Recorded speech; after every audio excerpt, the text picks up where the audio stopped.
नमस्कार, दोपहर समाचार में आपका स्वागत है।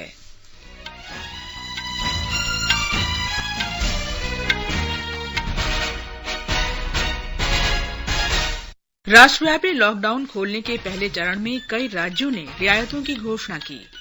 कोविड-19 से 91,000 से अधिक लोग स्वस्थ हुए। प्रधानमंत्री ने कहा, सरकार ने स्वास्थ्य और चिकित्सा शिक्षा को शीर्ष प्राथमिकता दी। कोरोना वायरस का मुकाबला करने में स्वास्थ्यकर्मियों की भूमिका की सराहना की। दिल्ली के मुख्यमंत्री ने 1 सप्ताह के लिए राज्य की सीमा सील करने की घोषणा की। देश भर में आज से शुरू हुई 200 विशेष रेलगाड़ियां पहले दिन 1,45,000 यात्रियों को लेकर जाएंगी। दक्षिण पश्चिम मानसून आज केरल पहुंचा और चक्रवात निसर्ग के बुधवार को मुंबई पार करने की संभावना।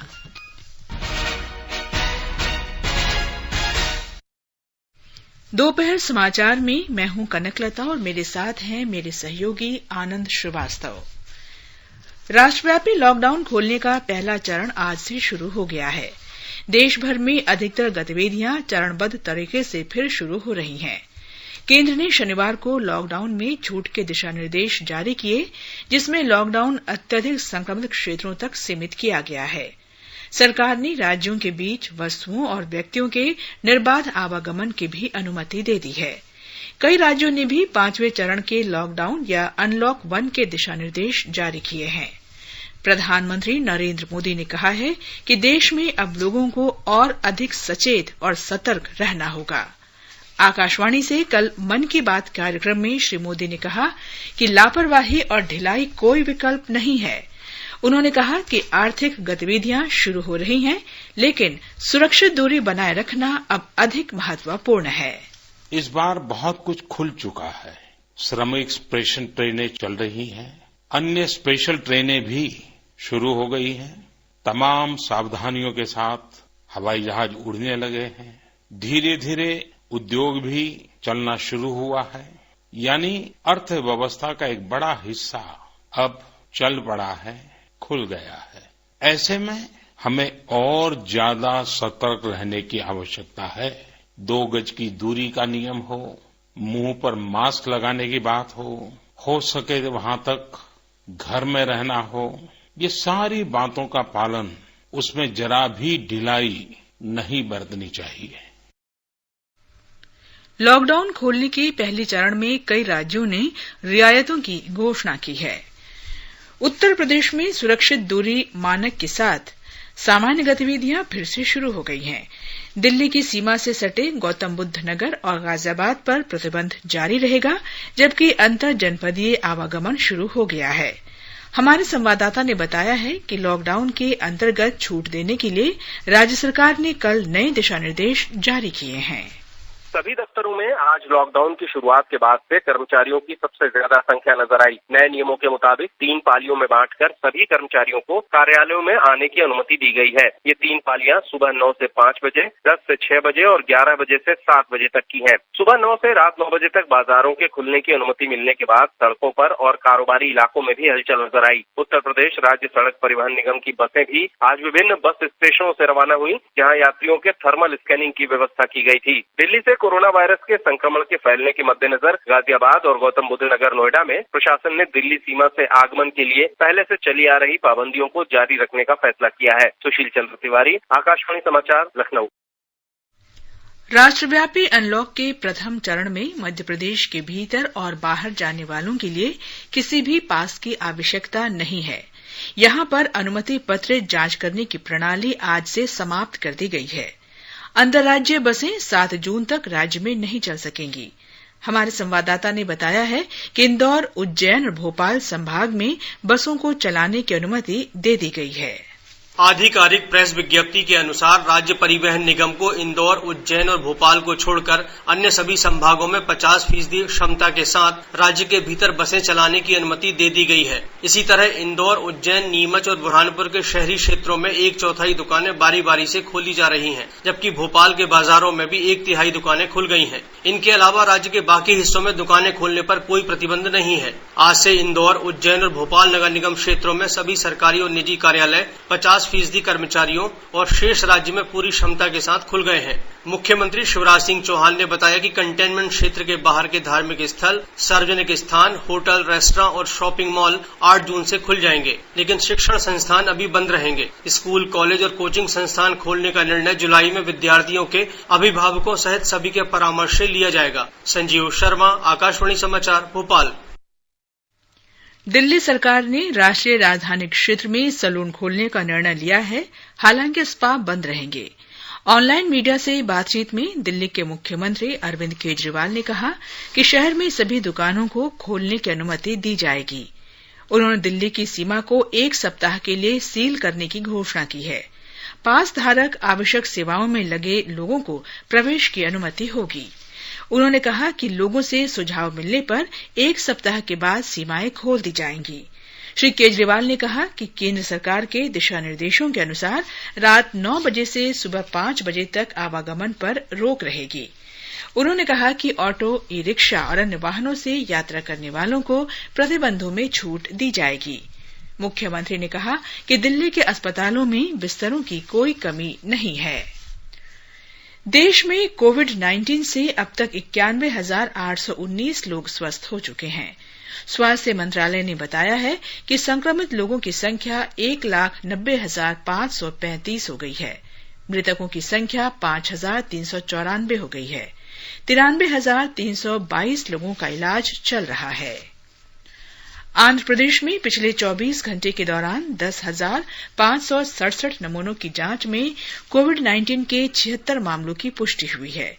इस दौरान 34 लोग ठीक हो गए हैं और उन्हें अस्पतालों से छुट्टी दे दी गई है। राज्य में 3,118 संक्रमित मामले हैं और 2,169 लोग ठीक हुए हैं और विभिन्न अस्पतालों से उन्हें छुट्टी दे दी गई है। राज्य में 885 लोगों का इलाज चल रहा है। जम्मू कश्मीर में विशेषकर कश्मीर संभाग में कोविड-19 मामलों की संख्या बढ़ रही है।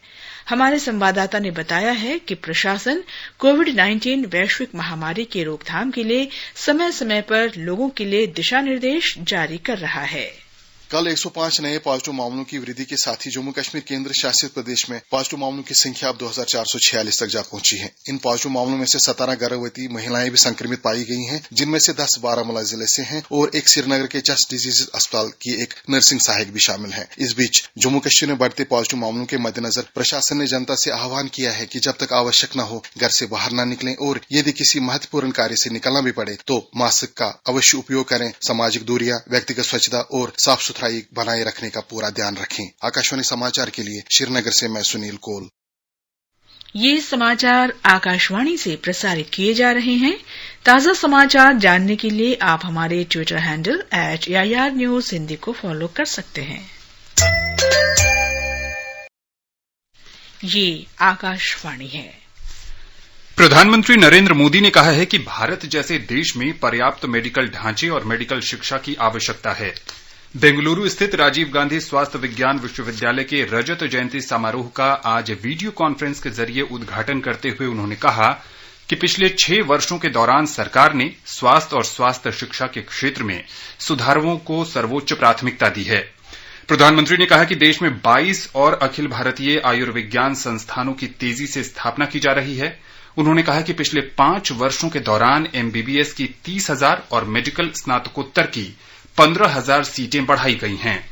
Improvements on the supply side. A nation like ours has to have proper medical infrastructure and medical educational infrastructure. Work is underway to ensure a medical college or postgraduate medical institute in every district of the country. The country has seen rapid progress. 22 more AIIMS. Over the last 5 years, we have been able to add over 30,000 seats in MBBS and 15,000 seats in post-graduation. प्रधानमंत्री ने कहा कि दुनिया की सबसे बड़ी स्वास्थ्य देखभाल योजना आयुष्मान भारत के तहत 2 वर्ष से भी कम समय में 1 करोड़ लोगों को लाभ पहुंचाया गया। उन्होंने कहा कि ग्रामीणों और महिलाओं को इससे सबसे ज्यादा लाभ मिला है। During the last 6 years, we in India many initiatives in healthcare and medical education. We are broadly working on 4 pillars. The first is preventive healthcare. This includes the importance to yoga, Ayurveda, and general fitness. More than 40,000 wellness centers have been opened where a key focus is on controlling lifestyle-related disease. The success of the Swachh Bharat mission in less than 2 years, 1 crore people have benefited from this Ayushman Bharat scheme. प्रधानमंत्री ने स्वास्थ्य के क्षेत्र में telemedicine, make in India और सूचना प्रौद्योगिकी के इस्तेमाल पर जोर दिया। उन्होंने कहा कि कोरोना का मुकाबला करने में स्वास्थ्य कर्मियों ने कोरोना योद्धा के रूप में कार्य किया है। प्रधानमंत्री ने कहा कि डॉक्टर और चिकित्सा कर्मी बिना वर्दी वाले सैनिक हैं। At the root of India's brave fight against COVID-19 is the hard work of the medical community and our corona warriors. In fact, doctors and medical workers are like soldiers, but without the soldier's uniform.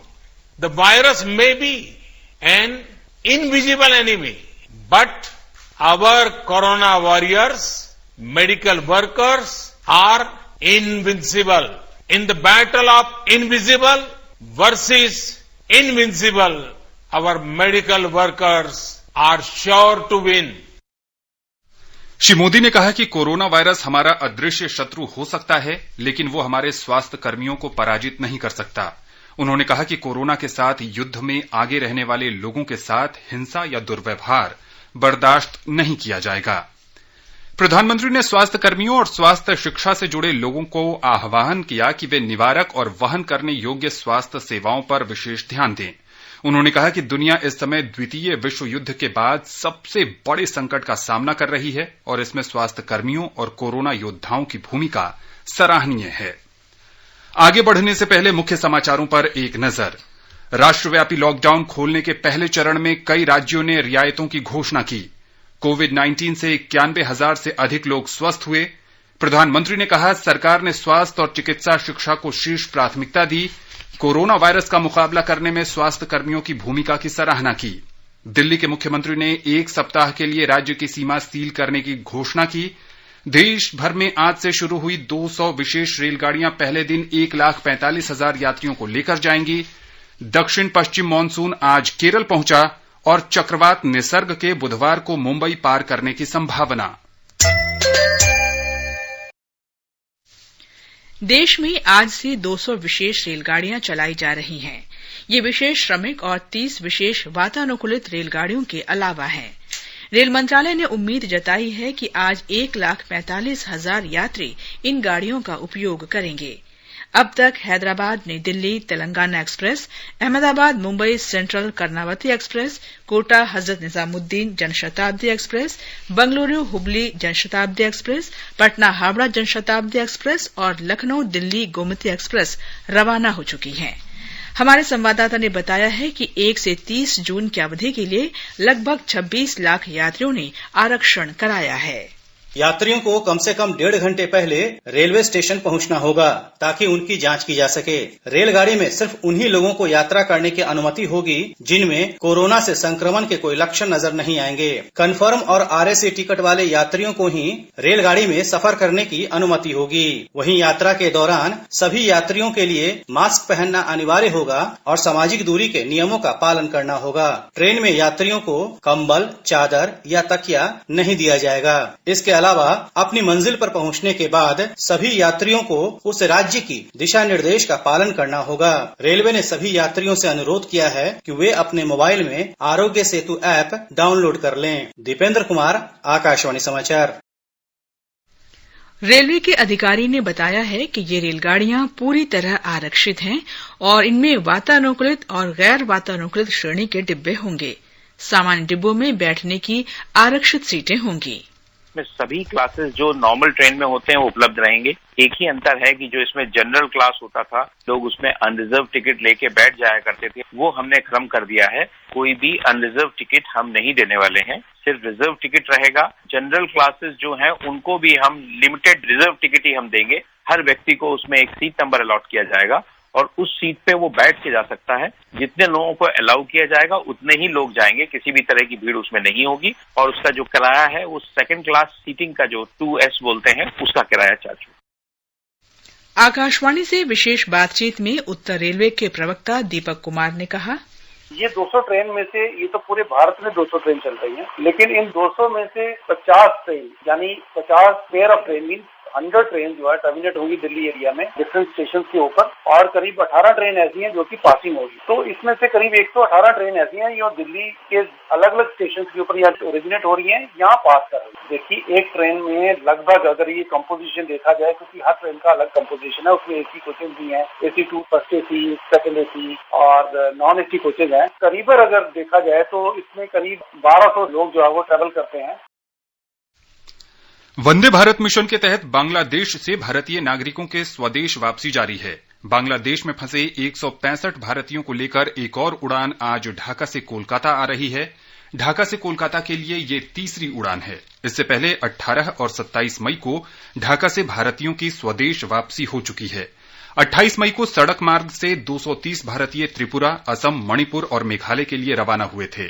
Bangladesh में भारतीय उच्चायुक्त रीवा गांगुली दास ने अखौरा सीमा जाकर अगरतला आ रहे भारतीयों की वापसी व्यवस्था का निरीक्षण किया। वंदे भारत मिशन के तहत ढाका से 10 उड़ानों से 1800 से अधिक लोग स्वदेश आ चुके हैं। 4 उड़ानें श्रीनगर के लिए, 3 कोलकाता के लिए और एक दिल्ली, चेन्नई और मुंबई के लिए संचालित हुई हैं। इसके अलावा विमान बंगला से 70 भारतीय दिल्ली लौटे हैं और चार्टर्ड उड़ान से 170 भारतीयों को बोधगया पहुंचाया गया है। वंदे भारत मिशन के अंतर्गत आज खाड़ी देशों से 2000 से अधिक भारतीय 14 विशेष उड़ानों से स्वदेश आएंगे। संयुक्त अरब अमारात से 8 उड़ानें संचालित होंगी। दुबई से कोच्चि, कन्नूर, कोझिकोड, तिरुवनंतपुरम, गोवा और गया के लिए 6 उड़ानें रवाना होंगी। अबू धाबी से कोच्चि और कन्नूर के लिए 2 उड़ानें आएंगी। सऊदी अरब से 2 उड़ानें निर्धारित हैं। मस्कट से कोझिकोड और कन्नूर के लिए 2 विमान संचालित होंगे। कल खाड़ी देशों में फंसे लगभग 2500 भारतीयों को विशेष विमानों से स्वदेश लाया गया। नौसेना का पोत INS जलाश्व आज श्रीलंका के कोलंबो बंदरगाह से 700 भारतीयों को लेकर तमिलनाडु में तूतीकोरीन के लिए रवाना हो रहा है। वंदे भारत मिशन के अंतर्गत श्रीलंका में फंसे भारतीयों की स्वदेश वापसी के लिए ये पहला अभियान है। केंद्र सरकार ने कोरोना संक्रमण के कारण मुसीबतें झेल रहे किसानों के लिए कई राहत उपाय किए हैं। किसान क्रेडिट कार्ड के जरिए कम दरों पर कर्ज उपलब्ध कराने के लिए 2 लाख करोड़ रुपए का प्रावधान किया गया है। प्रधानमंत्री किसान योजना के अंतर्गत किसानों को 2000 रुपए प्रतिमाह दिए जा रहे हैं। हमारे संवाददाता ने बताया है कि देश में शीत भंडारों का ढांचा मजबूत करने के लिए 1 लाख करोड़ रुपए की एक योजना शुरू की गई है। किसानों को बेहतर बाजार के विकल्प उपलब्ध कराने के लिए कृषि बाजार के क्षेत्र में कई महत्वपूर्ण बदलाव किए गए हैं। आवश्यक वस्तु अधिनियम और कृषि उपज विपणन समिति कानून में संशोधन किया गया है ताकि किसानों को उसकी उपज की बेहतर कीमत मिल सके। खाद्य प्रसंस्करण के 2 लाख असंगठित व्यवसायियों को अपने ब्रांड स्थापित करने के लिए 10,000 करोड़ रुपए की योजना शुरू की गई है। मछुआरों की बेहतरी के लिए 20,000 करोड़ की प्रधानमंत्री मत्स्य संपदा योजना लागू की गई है। इसके अलावा पशुपालन क्षेत्र को बढ़ावा देने के लिए 15,000 करोड़ रुपए का आवंटन किया गया है। दिवाकर, आकाशवाणी समाचार, दिल्ली। असम में सुभाष दास की अध्यक्षता वाली सलाहकार समिति ने आज गुवाहाटी में मुख्यमंत्री सर्बानंद सोनोवाल को राज्य की अर्थव्यवस्था को ठीक करने का सुझाव देने वाली रिपोर्ट सौंप दी है। इस समिति ने कोविड-19 वैश्विक महामारी से प्रभावित असम की अर्थव्यवस्था को पटरी पर लाने के लिए अल्पकालिक और दीर्घकालिक योजनाओं की सिफारिश की है। मुख्यमंत्री ने सेवानिवृत्त IAS अधिकारी सुभाष दास की अध्यक्षता में राज्य की अर्थव्यवस्था को सुधारने के लिए 8 सदस्यीय समिति का गठन किया था। आकाशवाणी से विशेषज्ञों की राय श्रृंखला के अंतर्गत कोविड-19 पर वरिष्ठ चिकित्सा विशेषज्ञों की राय प्रसारित की जाती है। अखिल भारतीय आयुर्विज्ञान संस्थान में एनेस्थीसियोलॉजी विभाग की डॉक्टर S. राजेश्वरी ने लोगों से घरों में रहने और बार बार हाथ धोने की सलाह दी है। We have seen that there is a severe shortage of ICU facilities in the most developed of countries. And in order that we do not face the same calamity in our country, it is vital that we do not stress the health system by becoming more sick and bringing more patients. And for this, I urge that you must stay at home and must maintain hand hygiene to reduce the number of patients coming into the hospital. Akhil Bharatiya Ayurvigyan संस्थान में lab medicine की professor doctor पूर्वा माथुर ने संक्रमण के फैलाव को रोकने के लिए सुरक्षित दूरी बनाए रखने को कहा है। The coronavirus spreads by droplets when a person coughs or sneezes. These droplets do not travel beyond 1 meter, and that is why it's important to maintain social distancing. Film अभिनेत्री शिल्पा शेट्टी ने लोगों से इस समय अपनी रोग प्रतिरोधक क्षमता को बढ़ाने पर विशेष ध्यान देने को कहा है। Hello everyone. So I really believe that most people use the lack of time as an alibi to not work out, and what better time than now?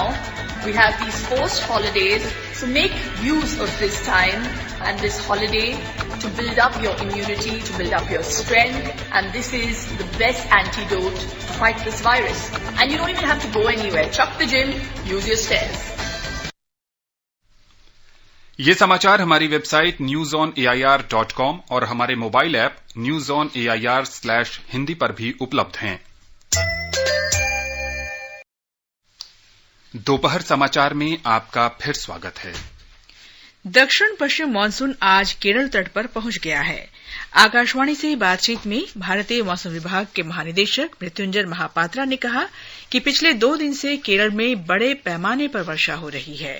आज केरल में साउथ ईस्ट मानसून पहुंच गया है। पास्ट 48 आवर्स में केरल में बारिश जारी है, वाइड स्प्रेड रेनफॉल हो रहा है और आज मोस्ट प्लेसेस में बारिश होने के साथ साथ कुछ जगह में heavy to very heavy rainfall Kerala में रिकॉर्ड किया गया है। इसके साथ साथ परसिस्टेंट क्लाउडीनेस है और जो मानसून विंड है westerly to south easterly wind वो भी बहुत स्ट्रांग चल रहा है साउथ अरेबियन सी और केरल कोस्ट के आसपास, और इसका डेप्थ भी बहुत काफी है, 4 से 5 किलोमीटर तक। मौसम विभाग ने बताया है कि अरब सागर पर बन रहा कम दबाव का क्षेत्र और लक्षद्वीप पर बना कम दबाव के क्षेत्र के तेज चक्रवात निसर्ग में बदलने और 3 जून तक उत्तरी महाराष्ट्र और दक्षिणी गुजरात तटों को पार करने की संभावना है। मौसम विभाग ने कहा है कि महाराष्ट्र से गुजरते हुए चक्रवात निसर्ग का असर राजधानी मुंबई पर अधिक पड़ेगा। इसके असर से कोंकण, गोवा, महाराष्ट्र, गुजरात में बृहस्पतिवार तक भारी वर्षा होगी। हमारे संवाददाता ने बताया है कि मौसम विभाग ने मछुआरों को समुद्र में न जाने की सलाह दी है। मौसम विभाग के चक्रवात चेतावनी प्रभाव के अनुसार अरब सागर में चक्रवात का गठन तीसरे और चौथे चरण में आज शाम तक एक गहरे अवसाद में बदल जाएगा और यह 2 जून तक एक चक्रवाती तूफान में तब्दील हो जाएगा। मौसम विभाग ने कहा है कि तूफान शुरू में लगभग 2 जून की सुबह तक उत्तर की ओर बढ़ने की संभावना है और महाराष्ट्र और दमन के दौरान कोंकण के रायगढ़ जिले के हरिहरेश्वर से होके 3 जून की रात उत्तर से चलते हुए दक्षिण गुजरात के तटों को पार करेगा। जब यह 3 जून की शाम को गुजरात की तट को पार करेगा तो इसकी गति 105 से 110 किलोमीटर प्रति घंटे होगी। इसके चलते दक्षिण गुजरात और तटीय महाराष्ट्र में आने वाले दिनों में भी भारी बारिश की संभावना जताई गई है। निवेदिता, आकाशवाणी समाचार, मुंबई। और अब एक नजर देश के विभिन्न भागों में आज के मौसम के पूर्वानुमान पर। राष्ट्रीय राजधानी दिल्ली में आंशिक रूप से बादल छाए रहने और गरज के साथ छिटपुट वर्षा का अनुमान व्यक्त किया गया है। अधिकतम तापमान 38 डिग्री और न्यूनतम 20 डिग्री सेल्सियस रहेगा। देश के दक्षिणी भाग में चेन्नई में आंशिक रूप से बादल छाए रहेंगे। तापमान 29 से 39 डिग्री सेल्सियस के बीच रहेगा। कोलकाता में भी गरज के साथ वर्षा हो सकती है। अधिकतम तापमान 35 डिग्री और न्यूनतम तापमान 25 डिग्री सेल्सियस रहेगा। देश के उत्तरी भाग में केंद्र शासित प्रदेश जम्मू कश्मीर के जम्मू में अधिकतम तापमान 34 डिग्री और न्यूनतम 21 डिग्री सेल्सियस रहने की आशा है। दोपहर बाद या देर शाम तक घने बादल छाने का अनुमान है। श्रीनगर में आंशिक रूप से बादल घिरे रहेंगे और गरज के साथ वर्षा हो सकती है। अधिकतम तापमान 21 और न्यूनतम 11 डिग्री सेल्सियस रहेगा। रहेगा। मौसम विभाग ने गिलगित में तापमान 13 से 25 डिग्री सेल्सियस के बीच रहने का अनुमान व्यक्त किया है। गरज के साथ आंधी वर्षा भी हो सकती है। मुजफ्फराबाद में आंशिक रूप से बादल छाए रहेंगे तथा तेज हवाओं के साथ बारिश होगी। न्यूनतम तापमान 15 डिग्री और अधिकतम 25 डिग्री सेल्सियस रहेगा। समाचार कक्ष से मैं आशा निवेदी। केरल में व्यापक वर्षा को देखते हुए दक्षिणी और मध्य केरल के 9 जिलों में येलो अलर्ट जारी किया गया है। मौसम विभाग ने बताया है कि अगले 48 घंटों में अरब सागर तक बने दबाव के चक्रवात में बदलने का अनुमान है। इसके असर से केरल और लक्षद्वीप में भारी वर्षा होगी और तेज हवाएं चलेंगी। मछुआरों को समुद्र में न जाने की सलाह दी गई है। केंद्र शासित प्रदेश जम्मू कश्मीर के बडगाम में सुरक्षा बलों ने आतंकी संगठन जैश ए मोहम्मद से जुड़े आतंकी गुट के 6 आतंकवादियों को गिरफ्तार किया है। बडगाम जिले के चडूरा इलाके में पुलिस, राष्ट्रीय राइफल्स और केंद्रीय रिजर्व पुलिस बल ने संयुक्त कार्रवाई करते हुए आतंकी गिरोह का पता लगाया और उनके पास से भारी मात्रा में विस्फोटक सामग्री और हथियार बरामद किए। आतंकी ठिकाने से 1 किलोग्राम हेरोइन और लगभग 1.5 लाख रुपए नकद बरामद किए गए। आरंभिक छानबीन से पता चला है कि ये गिरोह पाकिस्तान स्थित आतंकी संगठनों के साथ मिलकर काम कर रहा था और जैश ए मोहम्मद के आतंकवादियों को हथियार, नकदी और मादक पदार्थों की आपूर्ति में लगा था। इस गिरफ्तारी से मादक पदार्थ के कारोबारी और आतंकवादियों के संपर्क का पता चला है। चिडूरा पुलिस थाने में मामला दर्ज किया गया है और छानबीन शुरू की गई है।